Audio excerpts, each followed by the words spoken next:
Gaurko herri dirubideen finantza kontseiluan aurkeztutako dokumentazioan hainbat puntu jartzen dira agerian.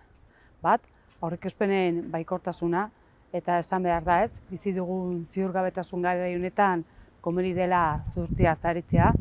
Pradales lehendakaria berak ere politika orokorreko plenoan esan zuen aurreikuspenak hankaz gora joan daitezkela edozein momentutan. Askotan ohitura dago horrelako bileretan aurreikuspen oso baikorrak azaltzeko, baina gero horrek errealitateekin topa egiten du eta askotan sekulako kaltea sortzen die udaletxeei jasotako dirua itzuli egin behar izaten dutelako. Beste puntu bat agerian jarri nahiko genukena, erreforma fiskal sakon baten beharra da, beharrezkoa izateko ez, herri honek eta herritar hauek dituzten beharrei erantzun eman ahal izateko. Kontuan izan behar da, oraindik diru bilketaren zamarik handiena pertsonaren errentaren gainean erortzen dela, lan errentaren gainean, eta ez sozietateak dituzten mozkinaren gain. Beraz, ez daukagu bermatuta herri gisa ditugun erronka horiek asetu ahal izatea.